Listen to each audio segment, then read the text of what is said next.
Қайырлы күн достар, каналыма хош келіпсіздер. Бүгін сіздерге песочный тестадан жасалған құлпынайлы пирогтың рецептімен бөлісемін. Өте дәмді, бір жасағаннан шығады.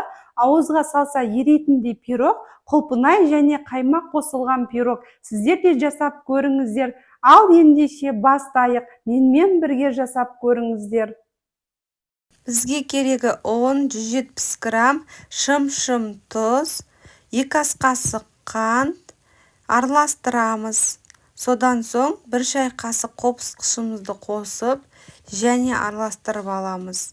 Бөлме температурасындағы сары майымызды салып, 70 грамм қолымызбен үгілмелі қамыр жасап аламыз.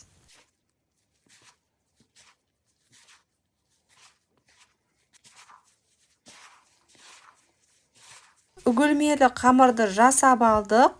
Қаймақ қосамыз. Қаймақ 70 грамм. Барлық рецепті описание бөлімінен қарай аласыздар.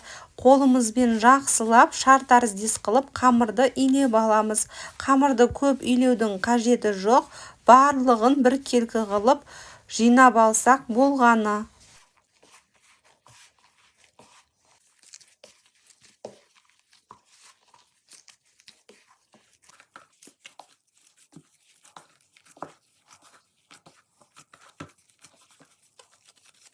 Қамырды илеп алдық, пакетке салып 30 минутқа тоңазытқышқа қалдырамыз.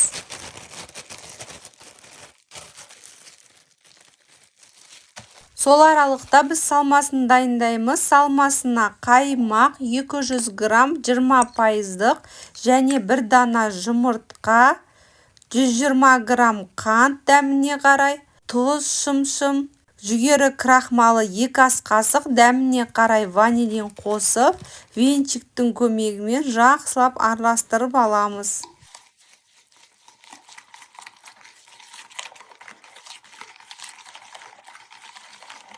Заливкиді жасап алдық. Енді құлпынайды тураймыз. Менде құлпынай 400 грамм, майда бөлігін 2 бөлікке, үлкен бөлігін 4 бөлікке бөлеміз.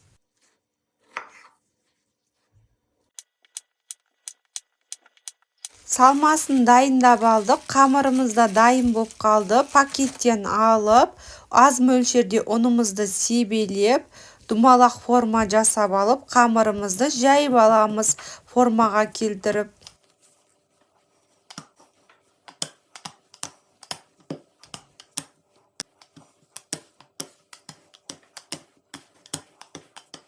Қамырды торы бейнедегідей қылып жайып аламыз. Содан соң оқтауға орап, ақырын формаға орналастырамыз.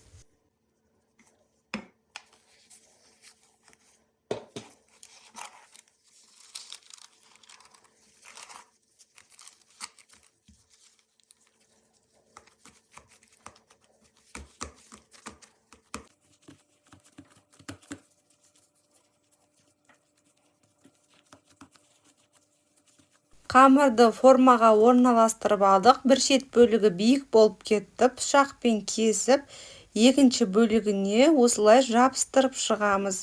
Сонда формасы тегіс болып, әдемі болып шығады. Қамырды бірден формаға орналастырсаңыздар да болады.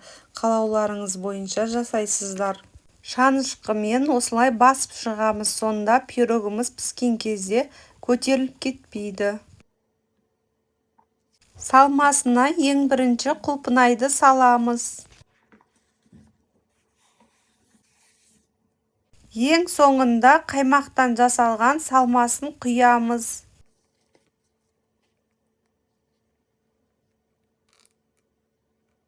Форманы осылай жылжытамыз, себебі салмасы барлық жеріне біркелкі болу үшін.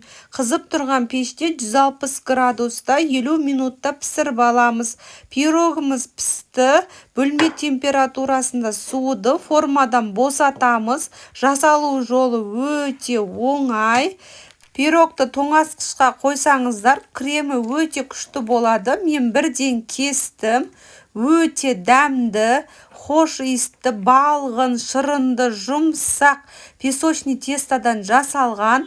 Менің каналыма тіркеліп алыңыздар. Алдағы уақытта сіздерге осындай балғын пирогтардың рецепттерімен және пайдалы тағамдардың рецепттерімен бөлісіп отырамын. Сіздермен болған Жансая. Ендігі бейнеде кездескенше сау саламатта болыңыздар.